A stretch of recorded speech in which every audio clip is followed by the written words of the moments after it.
introduction this morning, and then he had some issues with his flight, so he couldn't get here. So I will just read what he wrote, because he was very happy to be writing this introduction. Ladies and gentlemen, this morning it's my pleasure to introduce to you the first speaker of the day, Dr. Julie Novak.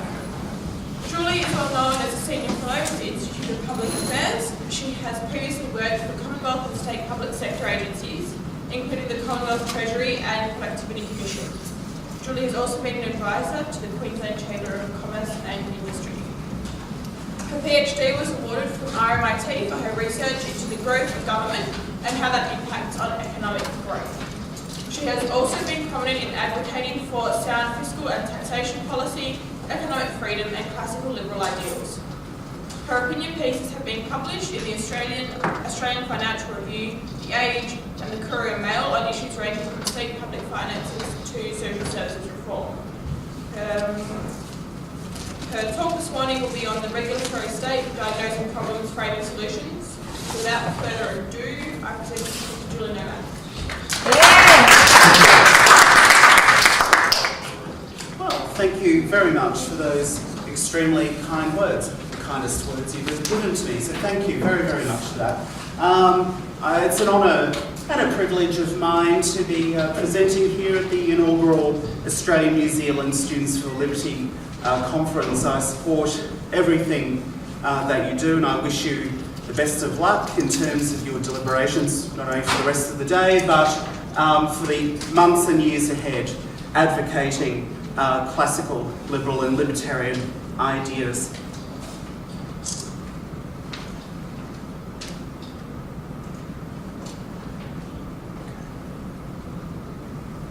So, the scope of my presentation today is to discuss the Australian regulatory state.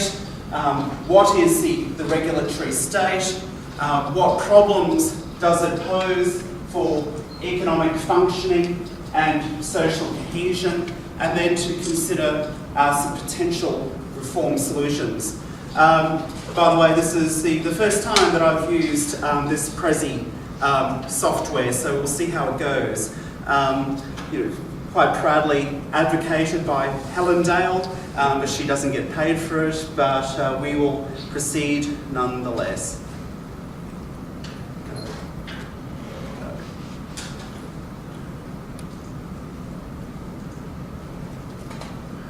Nice if it goes. Same issue. Yeah. Oh. Very nice.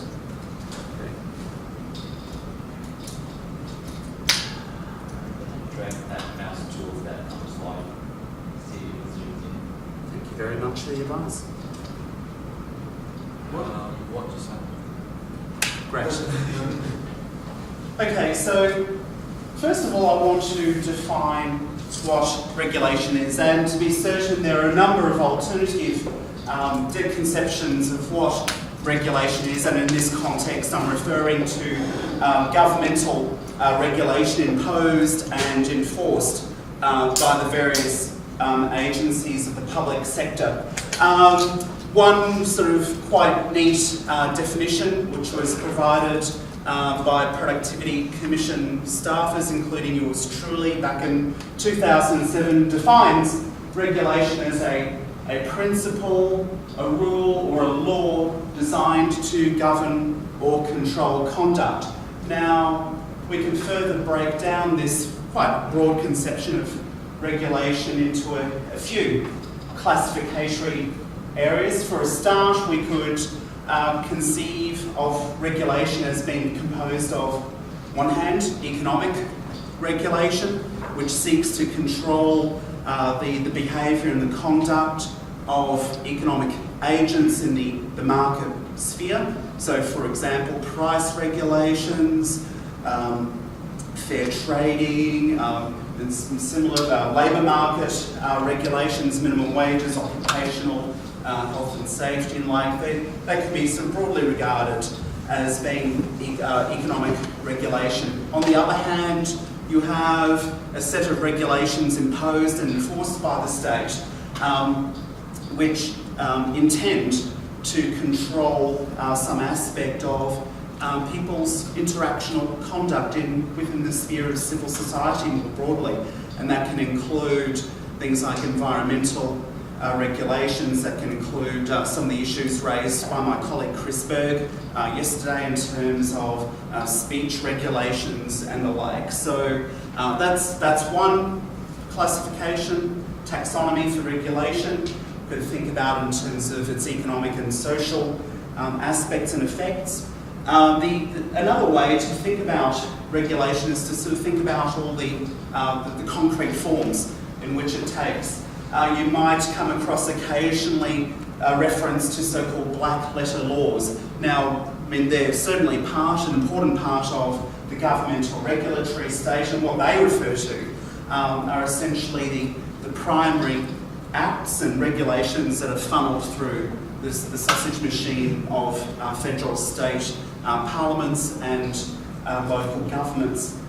But then, in addition to that, and this is what sort of makes regulation such a sort of pernicious problem in modern societies, is that the scope of regulation, according to that taxonomy, is not limited to just black letter laws. You have all these other things called grey letter laws, and they can include such matters as policy guidelines, bylaws, guidance notes, etc., all sort of issued by public sector authorities. They all, to varying degrees, have some important enforcement effect in terms of trying to sort of control conduct of people, whether in the market sphere or in broader civil society.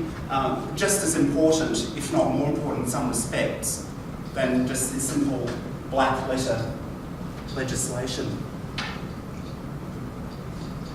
So, a very important question that trains the minds of economists is to consider the question, from where does this growth in regulation in Australia, in the Western world and everywhere else, where does this spring from? Well, you know, the basic economic conception is to think about questions of demand and supply. And so, further breaking that down, we have a whole bunch of rationales for governmental regulation, which are broadly conceived as being public interest theories of regulation. So what conventional economists, what mainstream economists tend to do is that they tend to elaborate a whole range of imperfections, as they define it, arising from the market process. For example, there may be informational asymmetries between buyer and seller.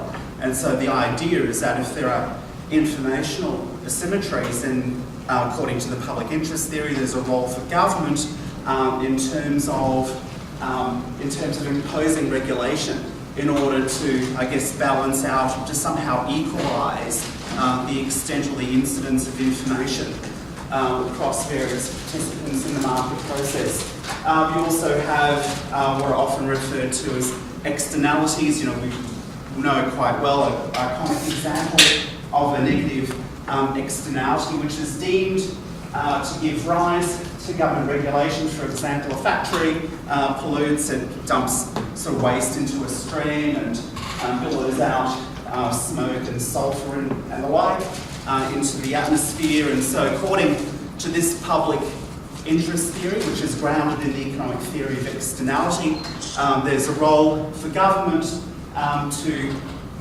impose some regulation, putting aside any sort of Pigothian sort of taxes or charges. There's potentially, under a public interest rationale for regulation, there's a role for government to regulate.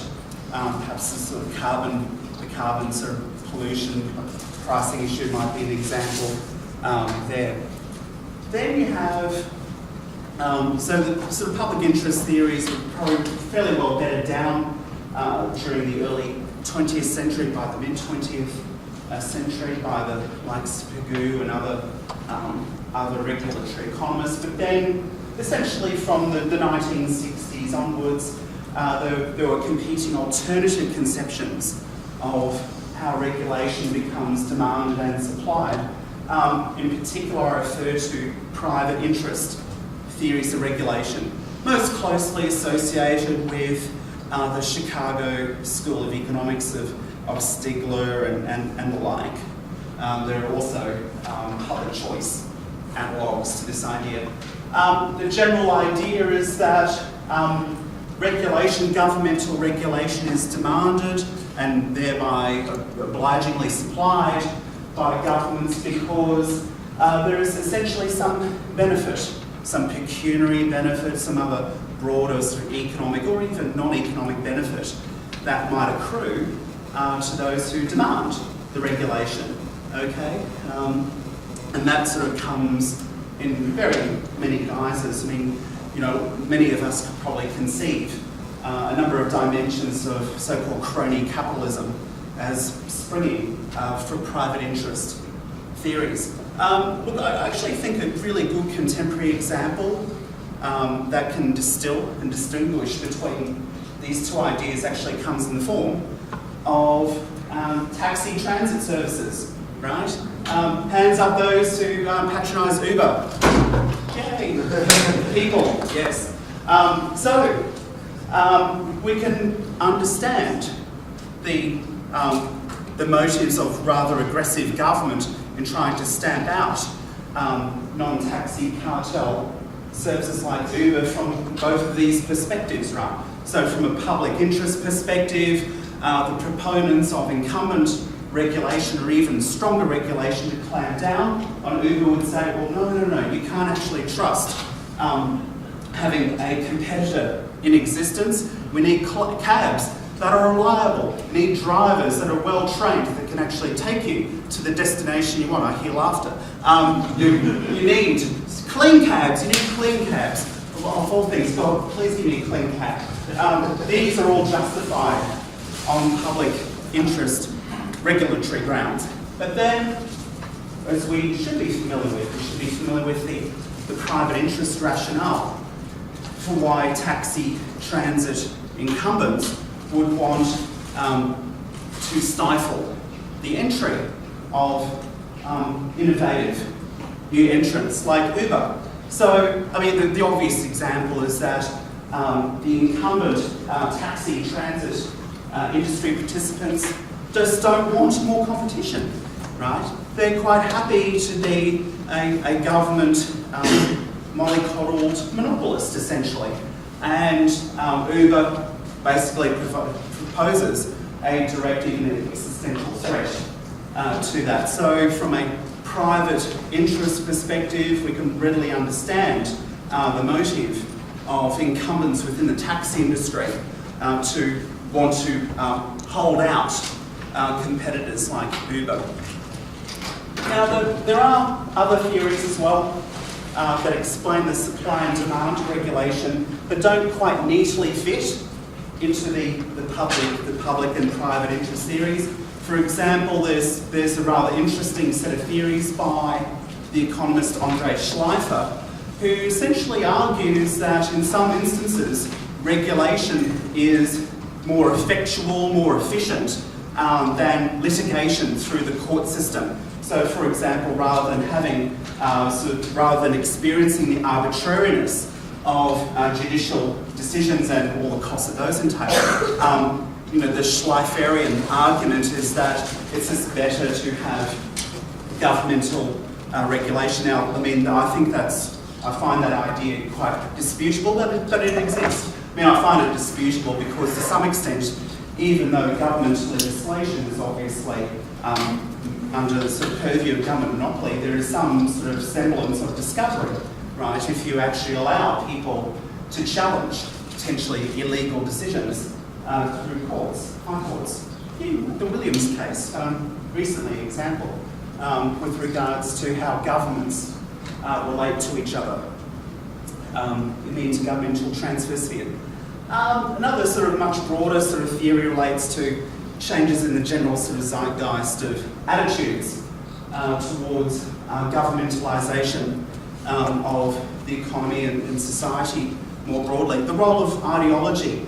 I think it's fairly fair to suggest that, especially since the last quarter of the 19th century, there were very important changes in attitudes towards the role and perceived capacity and effectiveness of government to resolve problems right across the board. Not only reflected in terms of its fiscal activities, for example, the emergence of the welfare state or political education or political health, but also in terms of a slow but steady increase in regulation.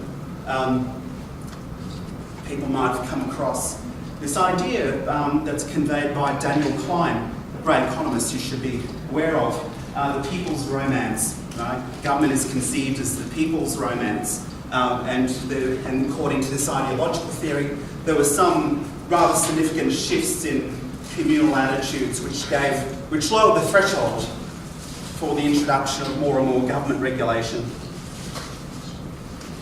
So, this is the manifestation of all of those. Something temperamental, isn't it? Let's go back.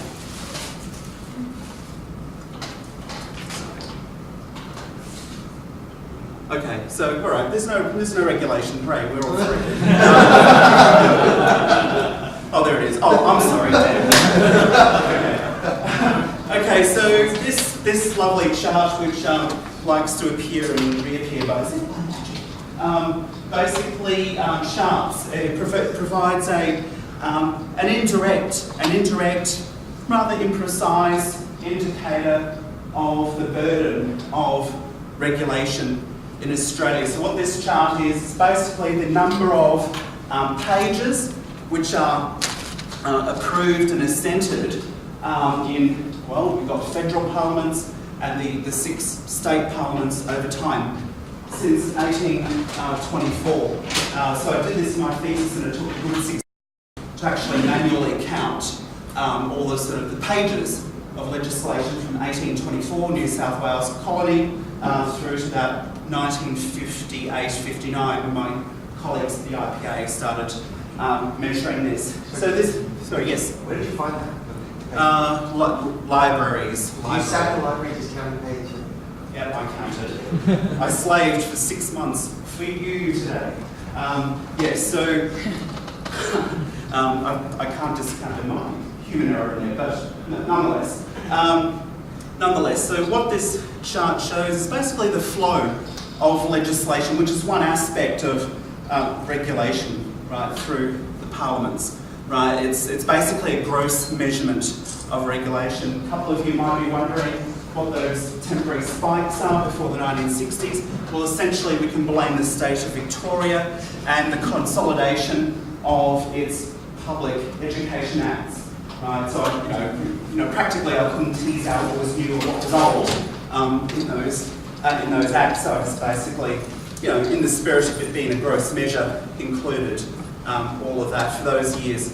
So it should be quite evident that contrasting the narrative of the political left, the socialists of all stripes, that since 1983 or thereabouts, we've all been living in a sort of a dark neoliberal era where everyone's made to be free and terrible. The contrary is actually the case. You just have a look at the exponential growth in the number of pages of legislation introduced and assented each and every year through federal and state houses of parliament.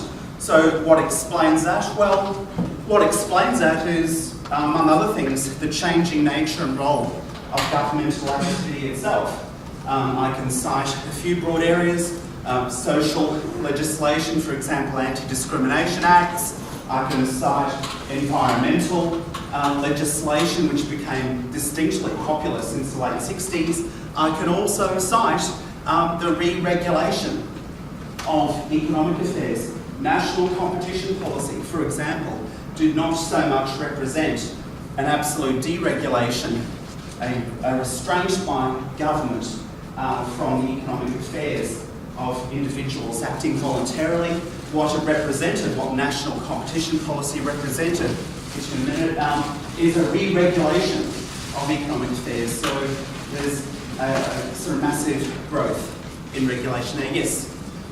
So you're counting the number of pages of legislation.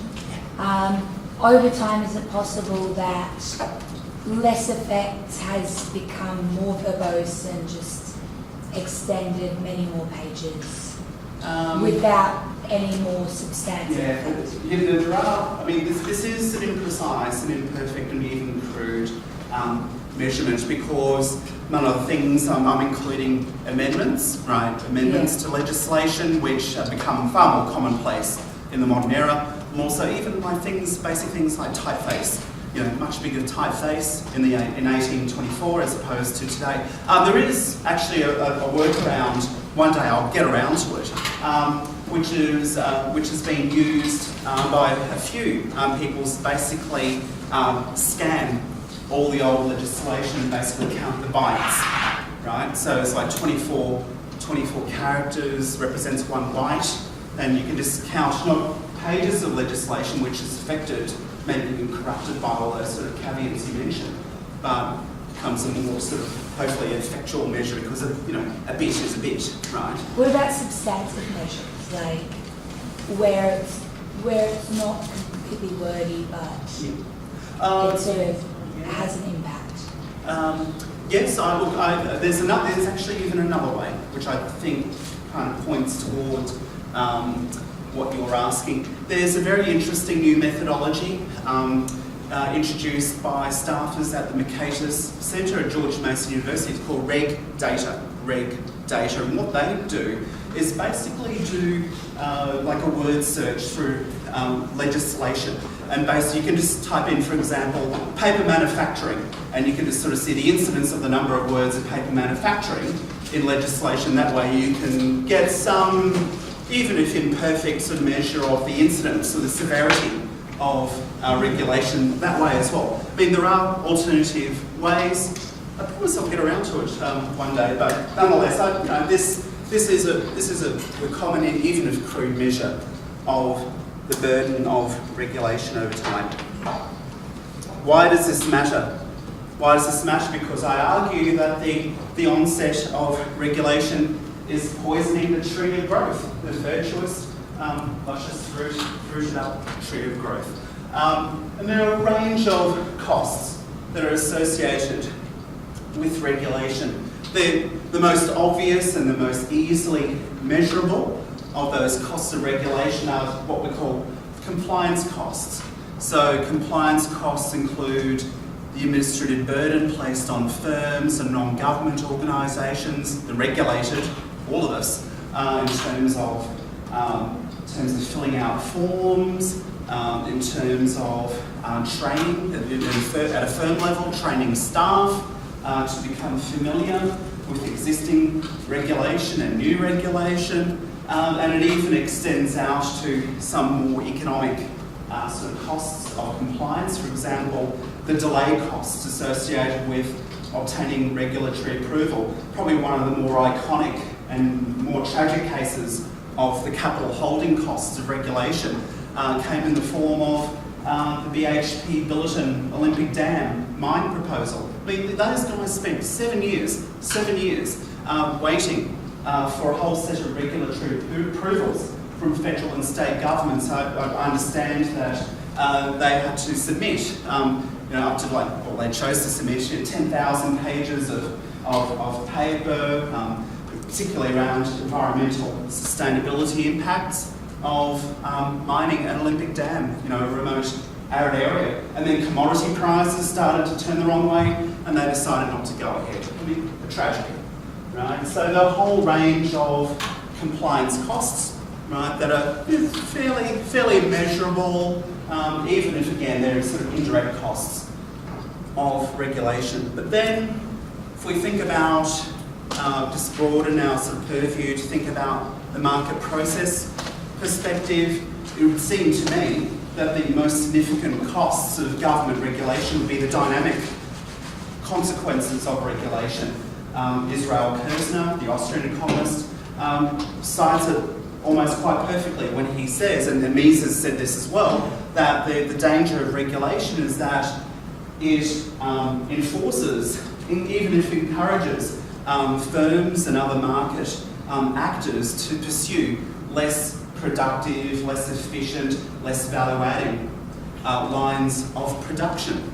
Right? So basically, government regulations, by imposing obstacles or providing artificial encouragements in certain directions, can actually just redirect, right, the whole entire market process in a way that entrepreneurs would otherwise not prefer to do.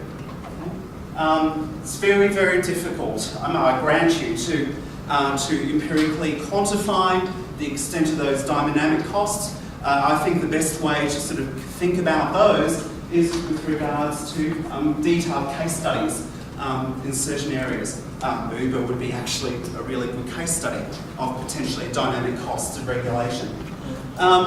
So that's really, really important as well. And for market process theorists, it's a dynamic cost on top of the compliance costs of regulation that really matter and pose a hampering of the market process.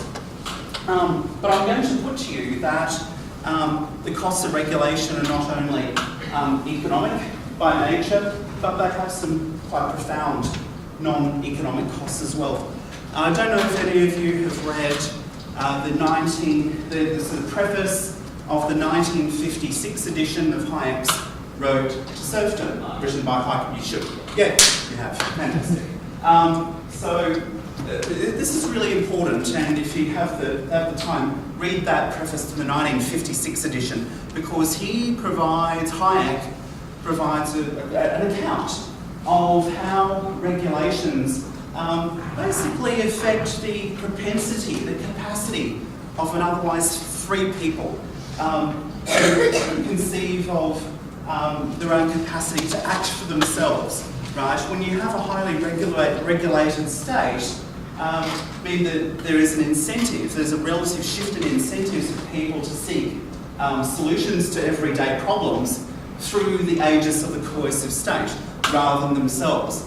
And I think this is really a fundamental issue as well. In fact, last night I was reading a paper by Peter Bocker about Eleanor Lynn Ostrom, and she says the same thing. Her and her husband, Vincent Ostrom, say the same thing, that there's danger in government intervention, particularly regulation, because it actually affects the capacity of people to self-govern themselves. Right? It's really, really important. It's difficult to quantify, right?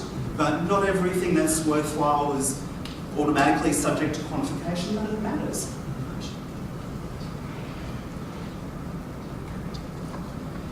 So, just continuing on the poisoning growth theme.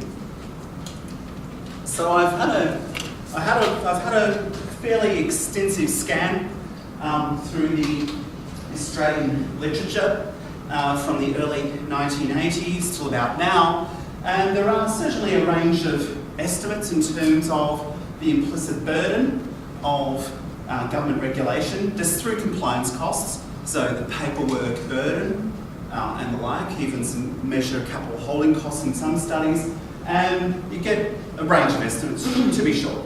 And these range from about 3% to 11% of GDP. The higher end number comes from a mid-1980s study by a colleague of mine, Alan Moran, a good guy. He was the former head of the federal government's business deregulation unit, and as the head of that deregulation unit in the federal government, he set about to try to estimate the compliance cost of regulation in the Australian economy.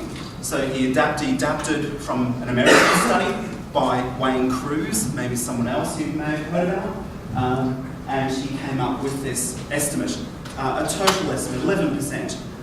Subsequently, there have been studies from the OECD, Australian Chamber of Commerce and Industry, Productivity Commission, and the like, that give varying sort of estimates, 3%, one study's 5%, and the like. But you get the idea, right? I mean, compliance costs of regulation, at least, putting aside the dynamic costs, they're non-zero, right? They're non-zero and they're potentially economically significant.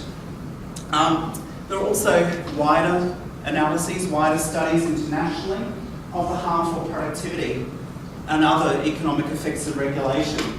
There's an interesting study, I think in 2006, in the Oxford Review of Economic Policy by UK scholar Nicholas Crafts, C-R-A-F-T-S.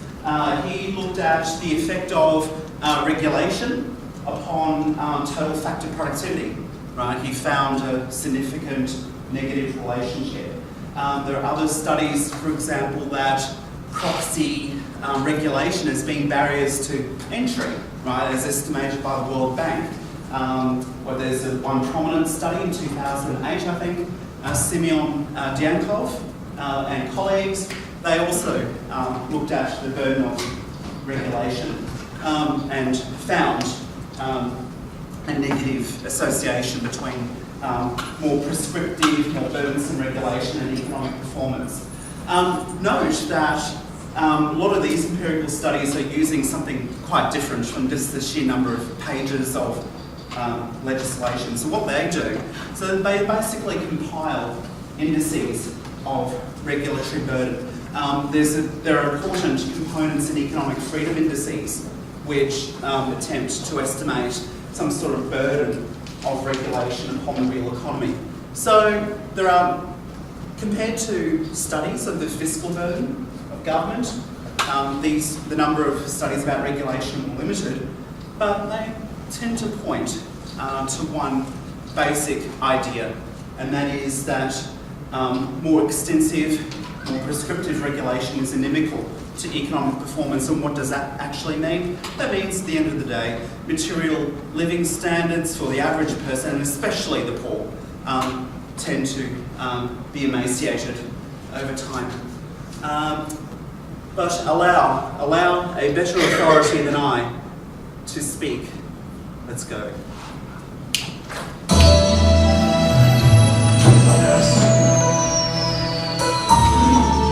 Hopefully that's not too loud, okay?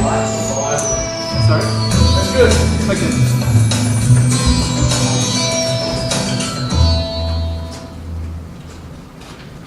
Bad laws make socially advantageous acts illegal, and therefore leads to an undermining of morality in general.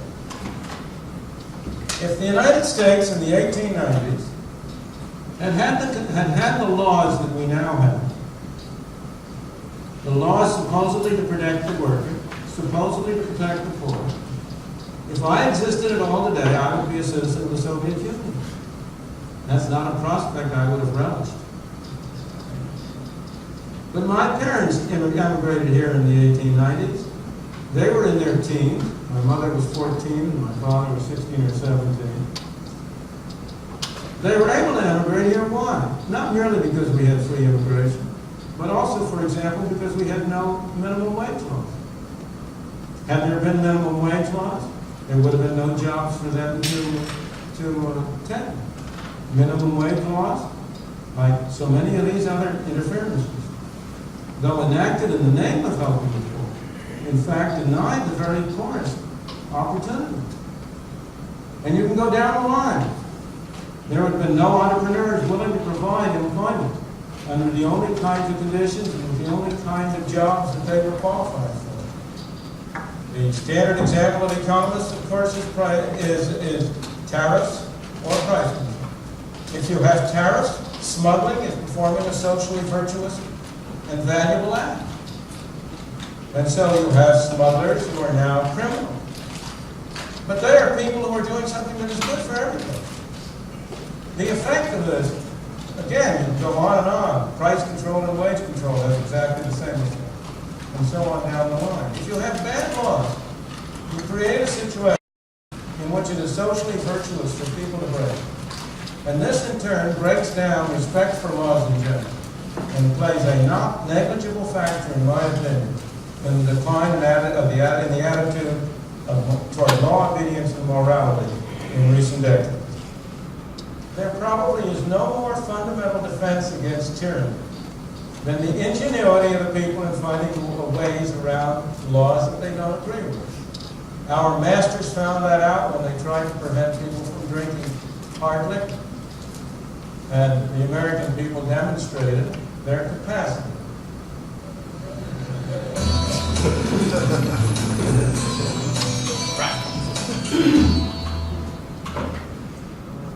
Thank you for the lights. One thing that's always occurred to me, looking at Milton Friedman videos, he scoriates his intellectual opponents with a smile. It's a good thing. It's very clever. So let's now turn our minds to potential palliatives, corrections to the growth of the regulatory state. I put to you, and I think the chart from previous would confirm this to be the case, that past reform patches actually haven't fixed the problem of quite an exponential growth in regulation.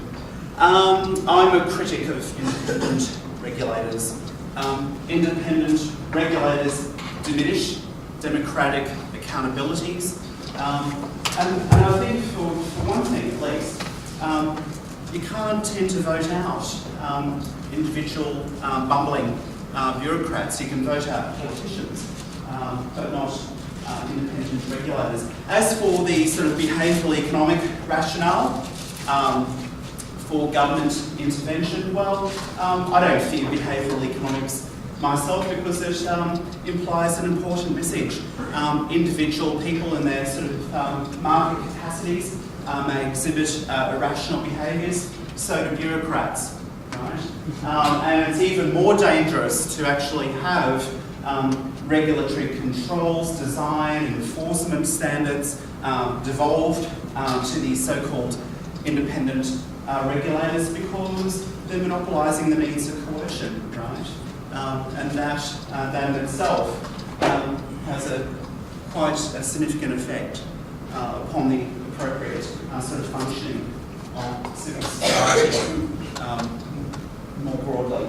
So the impetus to have independent regulators and to create super bureaucracies somehow sort of designed to implement, enforce regulation, I don't think is a very wise idea. Another interesting thing too, I might say about that is that once politicians become wound up in this idea of giving regulators and bureaucrats independence, more and more bureaucrats will want to claim for themselves so-called independence.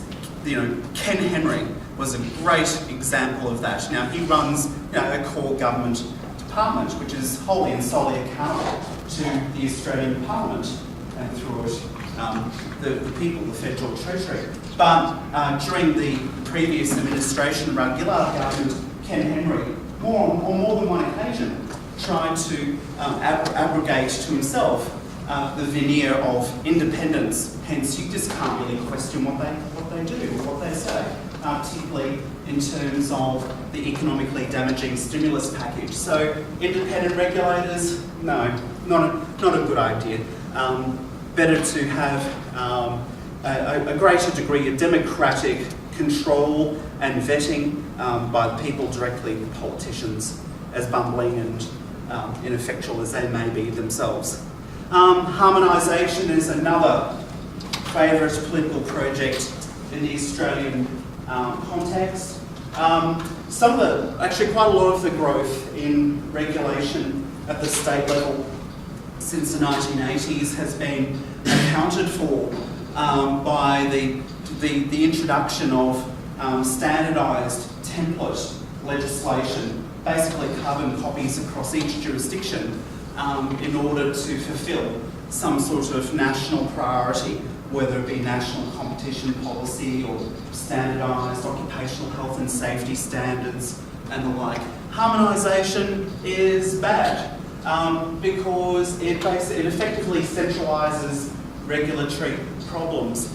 If there is one partial sort of solution to the growth of government, it has to be federalism, because to some extent those people who are not enamored with the ideas, if not the practice of your government, can actually relocate to a jurisdiction which hopefully will be more amenable to their preferences. If you standardise and if you harmonise everything, if you centralise all the means of regulatory policy, design and enforcement, then you basically stifle, albeit a very highly imperfect, doesn't even closely resemble the analogue of market competitive processes, but at least, again, federalism, properly understood and appropriately operational, does provide something of a safety valve against bad policy, bad regulation. People can object to bad policies, bad regulation through voice, or more effectually, I think, through exit. Red tape targets. Red tape targets are a popular political project to illustrate the veneer of doing something about the regulatory problem. For example, in Queensland, state I'm more familiar with, successive governments have announced with great publicity the notion of achieving red tape targets which save $1 billion or $1 trillion or whatever in compliance costs. The issue with that is that a lot of the regulations that politicians target for red tape elimination tend to be inoperable regulations anyway. So, for example, Peter Costello, whilst he was Treasurer, announced with great fanfare the abolition of 2,000 pages of tax legislation, all of which were inoperable in the practical sense in the modern economy. So what's the point? I mean, it's just ineffectual anyway. So the problem with red tape targets that are fondly advocated by the political class, too little, too late. I worry that present initiatives by one certain federal government might not really work effectively either. The Regulatory Repeal Day, I think conducted back in March, it promised a lot. I mean, the Abbott government, Josh Frydenberg, he talked a big game, but he delivered very, very little indeed. The government found itself, right, I don't think they expected this, they found themselves cornered into a politically exhausting fight on every repeal proposal, whether it be on financial regulations, gender reporting. I mean, the government did actually promise ex ante, right at the outset, that the gender reporting regulations would be eliminated. Well, I mean, they're still here. Why? Because basically the government, once it announced well in advance what it was planning to eliminate, it basically drew in, it basically coalesced all of its ideological and policy enemies to defending it. So the government, government attuned. They're attuned to their enemies because they're voters as well, right? They're voters just like us too. And so it was drawn into an exhausting fight on every repeal measure, and so it just basically backed down on some of the lowest regulatory hanging fruit, right? FOFA, gender reporting and the like. There's going to be another repeal day scheduled for later this year. A couple of months ago, I cheekily suggested that the Abbott government, if it actually really cared about expanding freedom within civil society, should abolish the Marriage Act. It's not going to do that. It's not going to do anything. I mean, it's still haggling with the Senate, the new Senate now, with regards to some of the potential repeal revisions from the last repeal day. I'm not sure if repeal day is going to work in its current form and design. So, what then? Well, I think the following measures might be more effectual in dealing with the problems associated with regulation. We want some genuine testing of regulatory proposals. 3 of the 4 of these that I cite were once nominated by Wolfgang Kasper, excellent economist. So basically the fish and chip shop test, right, which is basically you consider what's the effect of regulation upon small business. If it's bad for small business, don't go ahead, right? Wolfgang advocated the Battler test, so thinking about the effect of regulations upon low income earners. If minimum wages, for example, are bad, right, for the unemployed, then you don't do it, right, on the basis of a low income earning test. The grandchildren test, future generations, yes. On the issue of the small business test, Yes.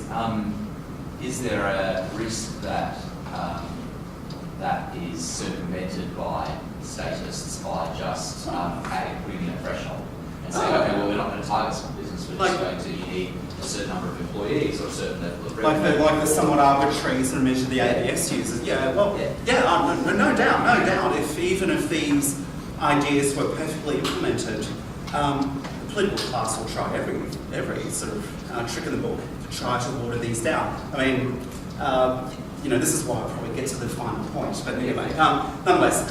So if regulations harm the interests of Gen Y, of millennials and those who are yet to be born, don't do it. I append Casper's 3 tests by having a civil society exhaustibility test.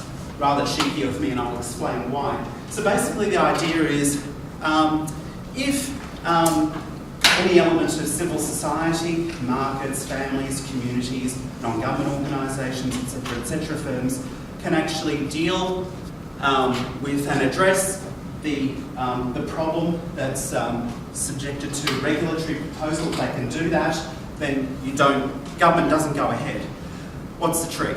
What's the skullduggery here? Well, basically, the market process, like process of civil society and its evolution, carries forward in time, right? To some extent, finding the solutions to problems at this point in time somewhat unknowable.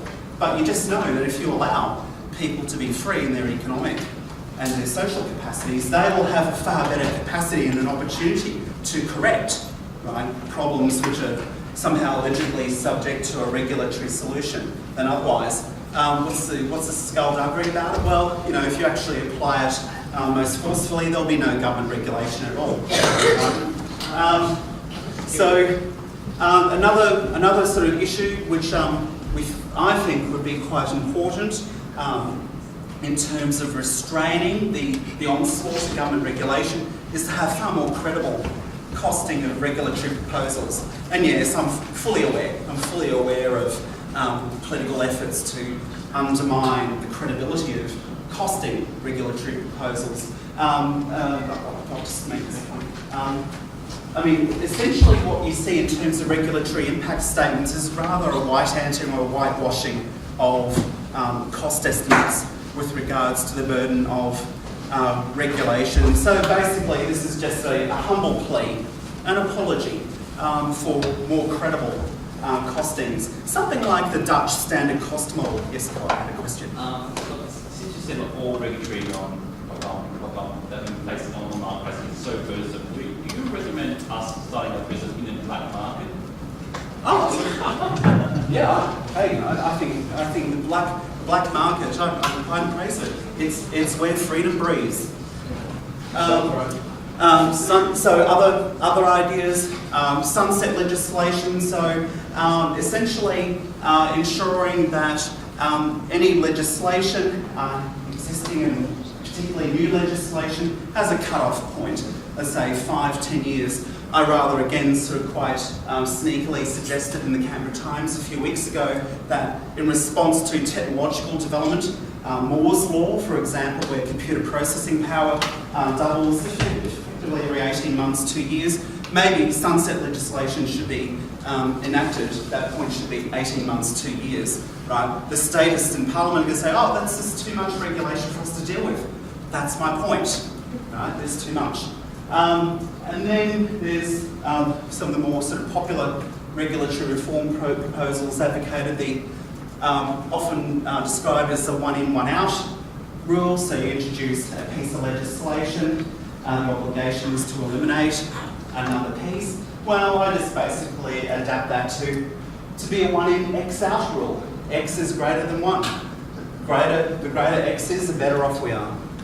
But finally, and this is a really most key but challenging idea, it's really the regulatory culture that we have to really tirelessly address. This is the fatigue imposed upon us as liberals to try to deal with on a day-to-day basis. This is the people's romance that benevolent, omniscient government is here to save us from our everyday cares of living. And so there must be government regulatory solutions for everything under the sun. It's that idea which seems so pervasive within the sort of core of modern thinking that really has to be addressed. And I'll be honest with you, I don't have a silver bullet solution for that. I would perhaps suggest that, in a moment, I would perhaps suggest that we can look with some hope towards examples like Uber. We can look at with some hope towards Bitcoin and the like, because in the end, Schumpeterian creative destruction plus Kersnerian profit arbitrage will outrun government stupidity each and every time. And so to illustrate to people the reality of cheaper, effective, better quality services and outputs right through the private sector, including through the shadow economy, that might be the way, one way, to get people out of this idea that the only one way to address solutions is through coercive government. So I'm done. So a couple of questions, I guess. Thank you, by the way. Yes.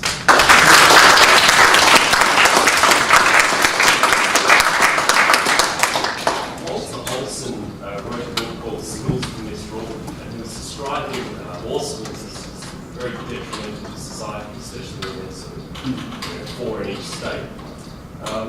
Do you think this regulatory culture that you're talking about is sort of a consequence of this creating an overly legalistic culture, perhaps? Yeah, quite possibly. Flow through effect. Without offending my lawyer mates, there was actually an interesting set of studies. Again, so one recently summarised by the Mercatus Centre at GNU, which basically quite sneakily suggested that the greater the proportion of lawyers in any society tends to be associated with slowing economic growth. Someone actually suggested to me in my thesis that perhaps when looking at the determinants of government size, I could probably look at the number of scientists or perhaps even just the number of people with tertiary education degrees. There's something in that though, I think. Yes. Is it a chicken and egg thing though, where perhaps the number of lawyers is a consequence of over-regulation rather than the other way around? Yeah, I mean, the bidirectional causality is an issue in terms of thinking about the consequences of government and governmentalisation. Are there any regulations that you believe that are necessary or have positive economic effects? I'm struggling. Don't even the buffalo tax. What about property ownership rules? Look, I mean, you know what? I'm quite a fan of Peter Leeson's analytical anarchism. And what he basically does, and he uses real-world examples as well, basically sort of looking at non-state alternatives to management property rights. I mentioned Eleanor Ostrom before as well. I mean, how do you actually manage common pool resources? What she pointed to was the prospect of non-state actors being able to manage those quite effectively. So to the extent that government regulations are heaped upon us like Atlas, I mean, I certainly do favour, as an intellectual project at least, this analytical anarchism idea, just to conceive, to think differently, just to think about alternatives to the state, and to be intellectually adventurous and ambitious in that regard. I'm just curious. I know people say like human regulation just before we go to protect us.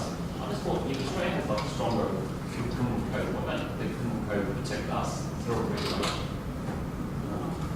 You know, I mean, I can be quite I can be sort of quite voluntarist in my kind of response here to basically say that, you know, I mean, in terms of monopolistic sort of enforcement of legal standards, you're not going to basically, you can't really expect those legal standards to, you know, certainly at all times, to be in conformance with community standards, whatever they are.